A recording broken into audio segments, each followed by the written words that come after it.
News BD 30-এ আপনাকে স্বাগতম। শুরুতেই চলুন দেখে আসা যাক আজকের সংবাদ শিরোনাম। ইউরোপে পোশাক রপ্তানি কমেছে, সরকারের বিরুদ্ধে অনাস্থা জানিয়েছে জনগণ। গণতন্ত্র মঞ্চ। বিশ্ব ইজতেমার প্রস্তুতি চলছে তুরাগ তীরে। এবার বিস্তারিত খবর। ইউরোপে পোশাক রপ্তানি কমেছে। চলতি অর্থবছরের গত 6 মাসে জুলাই ডিসেম্বর ইউরোপীয় ইউনিয়নভুক্ত ইউ দেশগুলোতে বাংলাদেশের পোশাক রপ্তানির পরিমাণ 1.24% কমেছে। পোশাক রপ্তানিকারকদের সংগঠন বিজিএমইএ সূত্রে এ তথ্য জানা গেছে। রপ্তানি উন্নয়ন ব্যুরো ইপিবির তথ্যের ভিত্তিতে সংগঠনটি বলছে, গত জুলাই ডিসেম্বরে বাংলাদেশ থেকে র বাজারে 1136 কোটি ডলারের পোশাক রপ্তানি হয়েছে। আগের অর্থবছরের একই সময়ে এই পরিমাণ ছিল 1150 কোটি ডলার। রপ্তানিকারকরা বলেন, বিভিন্ন কারণে ইউর ক্রেতাদের ক্রয় ক্ষমতা কমেছে। 2022 সালে তাদের আমদানি অনেক ভালো করেছিল, সে সময়ের স্টক থেকে গিয়েছিল। আসলে বাংলাদেশ থেকে শুধু নয়, গার্মেন্টসের যারা বড় এক্সপোর্টার, চায়না বলেন, ভিয়েতনাম বলেন, সবার নেগেটিভ গ্রোথ। এটা শুধু যে বাংলাদেশের তা নয়, বাংলাদেশের রপ্তানি আয়ের 80% বেশি আসে তৈরি পোশাক থেকে। আর এসব তৈরি পোশাকের 40% যায় ইউরোপীয় ইউনিয়নের 27 দেশে। ইপিবির পরিসংখ্যান অনুযায়ী অর্থবছরের প্রথমার্ধে স্পেনে পোশাক রপ্তানিতে প্রবৃদ্ধি হয়েছে 6.56%, ফ্রান্সে 2.15%, নেদারল্যান্ডসে 9.11% এবং পোল্যান্ডে 19.14%। অন্যদিকে জার্মানিতে 17.05%, ইতালিতে 3.89% এবং বেলজিয়ামে 4.88% কমেছে। বাংলাদেশের জন্য বৃহত্তম বাজার জার্মানিতে রপ্তানি হ্রাসকে ইউরোপে প্রবৃদ্ধি কমার মূল কারণ হিসেবে দেখছেন বিজিএমইএ পরিচালক মহিউদ্দিন রুবেল। গত 6 মাসে জার্মানিতে 286 কোটি ডলারের পোশাক রপ্তানি হয়েছে, যেখানে আগের অর্থবছরে এর পরিমাণ ছিল 345 কোটি ডলার।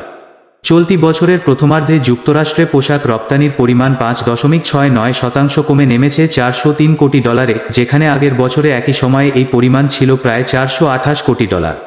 ওদিকে উত্তর আমেরিকার দেশ কানাডায় পোশাক রপ্তানি কমেছে 4.16%। সবশেষ 6 মাসে সেখানে রপ্তানি হয়েছে 74 কোটি ডলারের পণ্য, যেখানে আগের বছর এই পরিমাণ ছিল 77 কোটি ডলার। একই সময়ে যুক্তরাজ্যে প্রবৃদ্ধি হয়েছে 13.24%, সেখানে 271 কোটি ডলারের পোশাক রপ্তানি হয়েছে। আগের বছরে সময়ে রপ্তানি হয়েছিল 239 কোটি ডলার। এদিকে ইউরোপের বাজারে খারাপ করলেও আশার আলো দেখিয়েছে অপ্রচলিত বাজার। এ বাজারে পোশাক রপ্তানির পরিমাণ 12.28% বেড়ে হয়েছে 454 কোটি ডলার, যেখানে আগের বছর প্রথমার্ধে এর পরিমাণ ছিল 404 কোটি ডলার। এর মধ্যে জাপানে 9.98%, অস্ট্রেলিয়ায় 24.67% এবং দক্ষিণ কোরিয়ায় 19.06% বেড়েছে রপ্তানি। তবে ভারতে রপ্তানি কমেছে 17.27%। এ বিষয়ে মহিউদ্দিন রুবেল বলেন, অপ্রচলিত বাজার এবং সেখানে আমাদের নতুন প্রোডাক্টে ফোকাস করাই আমরা আশার আলো দেখতে পাচ্ছি। তবে খারাপের মধ্যেও অন্য দেশের তুলনায় আমরা ভালো করেছি। জিএমইএ সভাপতি ফারুক হাসান বলেন, অস্ট্রেলিয়া সহ অপ্রচলিত বাজারগুলোতে আমরা ভালো করেছি। ওভারঅল যেটা আমাদের হয়েছে, আমি বলবো যে খারাপের মধ্যে ভালো। এই কারণে যে ডিমান্ডই কম ছিল, ইম্পোর্টই কম হয়েছে, সেই হিসেবে বাংলাদেশ ভালো করেছে। তবে সার্বিকভাবে বছরের প্রথমার্ধে পোশাক রপ্তানিতে 1.72% প্রবৃদ্ধি দেখেছে বাংলাদেশ। গত 6 মাসে প্রায় 454 কোটি ডলারের পোশাক রপ্তানি হয়েছে, যেখানে আগের বছরের পরিমাণ ছিল 404 কোটি টাকা। সামনের দিনে আরও প্রবৃদ্ধির আশা দেখছেন বিজিএমইএ সভাপতি ফারুক। তিনি বলেন, নির্বাচনের একটা প্রভাব ছিল, সেটা শেষ হয়েছে। তাছাড়া নতুন মুদ্রানীতি ঘোষণা করা হয়েছে, সেখানে সুদহার কমানোর সিদ্ধান্ত নেওয়া হয়েছে। এছাড়া ইউতে খুচরা বিক্রি বেড়েছে, ফলে ক্রেতাদের হাতে থেকে যাওয়া স্টক কমেছে।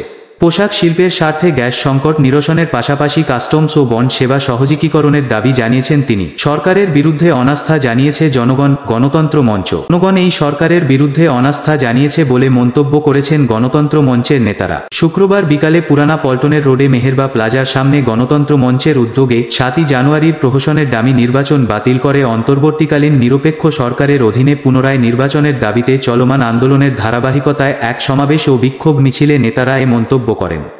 সমাবেশে নেতারা বলেন, অবিলম্বে সংসদ ভেঙে দিয়ে সকল দলের সঙ্গে আলোচনা করে নতুন করে অংশগ্রহণমূলক নির্বাচনের দাবি পুনর্ব্যক্ত করে আন্দোলন জোরদার করতে জনগণের প্রতি আহ্বান জানাচ্ছি। কারণ যে সংবিধান মানুষের ভোটের অধিকার কেড়ে নেয়, মানুষের ন্যূনতম বাঁচার স্বাধীনতা নষ্ট করে, সেই সংবিধান এই দেশের সংবিধান না। এই সংবিধান প্রধানমন্ত্রী শেখ হাসিনাকে ক্ষমতায় রাখারই সংবিধান। শেখ হাসিনাকে ক্ষমতায় রাখতে গিয়ে যাহা ইচ্ছে তাই করা হচ্ছে সংবিধানের নামে। সেজন্য এমনকি আওয়ামী লীগ সরকার বলেই গেছেন যে একটা সংসদ শপথ নিলে আরেকটা সংসদ বহাল থাকে না। তারা বলেন, মন্ত্রী প্রতিমন্ত্রীরা জনগণের সঙ্গে তামাশা করে বলে বেড়াচ্ছেন যে আগামী 7 দিনের মধ্যে সিন্ডিকেট ভেঙে দিবেন এবং মন্ত্রীরা সেটা না পারলে নাকি তাদেরকে ডিম ও জুতো ছুঁড়ে মারা যাবে। আর ভোট না দেওয়ার শাস্তি হিসেবে ও ডামি নির্বাচনে অংশ না নেয়ার কারণে সরকার নিত্য দ্রব্যমূল্যের দাম নাকি ইচ্ছে করেই বাড়িয়ে দিয়েছেন। বিপ্লবী ওয়ার্কার্স পার্টির সাধারণ সম্পাদক সাইফুল হকের সভাপতিত্বে এতে নাগরিক ঐক্যের সভাপতি মাহমুদুর রহমান মান্না, গণসংহতি আন্দোলনের প্রধান সমন্বয়কারী জোনায়েদ সাকি, রাষ্ট্র সংস্কার আন্দোলনের প্রধান সমন্বয়ক অ্যাডভোকেট হাসনাত কায়ুম, জাতীয় সমাজতান্ত্রিক দলের সহ সভাপতি বীর মুক্তিযোদ্ধা মো. সিরাজ মিয়া এবং ভাসানী অনুসারী পরিষদের যুগ্ম আহ্বায়ক বাবুল বিশ্বাস বক্তব্য রাখেন। বিশ্ব ইজতেমার প্রস্তুতি চলছে তুরাগতীরে। গাজীপুরের টঙ্গীর তুরাগতীরে মুসলমানদের দ্বিতীয় বৃহত্তম ধর্মীয় সমাবেশ বিশ্ব ইজতেমা এবারও 6 দিনে 2 পর্বে অনুষ্ঠিত হবে। দ্বিধাবিভক্ত হয়ে পড়া তাবলিগের এক গ্রুপের 3 দিনের ইজতেমার প্রথম পর্ব শুরু হবে আগামী 2রা ফেব্রুয়ারি, শেষ হবে 4 ফেব্রুয়ারি। এরপর 4 দিন বিরতি দিয়ে 9 ফেব্রুয়ারি শুরু হবে অপর গ্রুপের দ্বিতীয় পর্ব। 11 ফেব্রুয়ারি শেষ হবে এবারের বিশ্ব ইজতেমা। রেওয়াজ অনুযায়ী আখেরি মোনাজাত হবে প্রতি পর্বের ইজতেমার শেষ দিনে। তাবলিগ জামায়াত আয়োজিত ইজতেমাকে সফল ও সার্থক করতে বিশ্ব ইজতেমা ময়দানের প্রস্তুতির কাজ চলছে। তাবলিগের দেশি বিদেশি মুসল্লিদের বিশাল এই আয়োজনে যাতে কোন ঘাটতি না থাকে সেজন্যে গাজীপুর সিটি কর্পোরেশনের পক্ষ থেকে ইজতেমার মুরব্বীদের সঙ্গে সমন্বয় করে বিশেষভাবে তা তদারকি করা হচ্ছে। সুশৃঙ্খলভাবে ইজতেমার প্রস্তুতি কাজ শেষ করতে জেলা প্রশাসনেরও রয়েছে নানা উদ্যোগ। কয়েক বছর থেকে তাবলিগের 2 গ্রুপ আলাদা করে একই জায়গায় ইজতেমা করার বিষয়ে একমত হয়েছেন। সেমতে এবারও প্রথম পর্যায়ে মাওলানা জোবায়েরপন্থী এবং দ্বিতীয় পর্যায়ে ভারতের মাওলানা সাদপন্থী তাবলিগ জামায়াত সদস্যরা ইজতেমা করবেন। এই গ্রুপের ইজতেমায় দেশীয় মুসল্লিদের সঙ্গে বিদেশি মুসল্লিগণ এই ময়দানে সমবেত হবেন ইবাদত বন্দেগী ও আল্লাহকে রাজি খুশি করার মাধ্যমে পরকালের চির শান্তির আশায়। 2 পর্বের ইজতেমা সফলভাবে সম্পন্ন করতে উভয় পক্ষের আয়োজকদের মধ্যে পারস্পরিক সৌহার্দ্যপূর্ণ সম্পর্ক বজায় রেখে সমন্বয়ের মাধ্যমে ইজতেমা সফলভাবে সম্পন্ন হবে এমনটাই আশা করা হচ্ছে।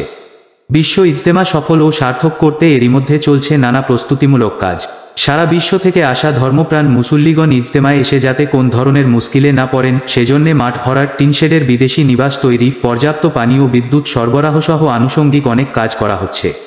টয়লেট ও পানির ব্যবস্থা আগের চেয়ে আরও অধিক পরিমাণের ব্যবস্থা করার দাবি রয়েছে তাদের। ইজতেমা মাঠে কাজ করতে আসা তাবলিগ জামাতের মুসল্লি ঢাকার ব্যবসায়ী মীর আওলাদ হোসেনের সহ মুসল্লিরা জানান, ইজতেমা ময়দানের নিচু জমি ভরাট, বিশাল সামিয়ানা টানানো, রাস্তাঘাট মেরামত ও পয়ঃনিষ্কাশনের কাজ চলছে দ্রুত গতিতে। একই সঙ্গে চলছে ময়দানে খুঁটি পোতা, রাস্তাঘাট মেরামত ও মাঠ সমতল করার কাজ। সাপ্তাহিক ছুটির দিনে বিপুল সংখ্যক লোকজন গাজীপুর, ঢাকা ও আশপাশের এলাকা থেকে তাবলিগ জামাতের সাথীরা ময়দানে এসে স্বেচ্ছাশ্রমে এসব কাজ করছেন।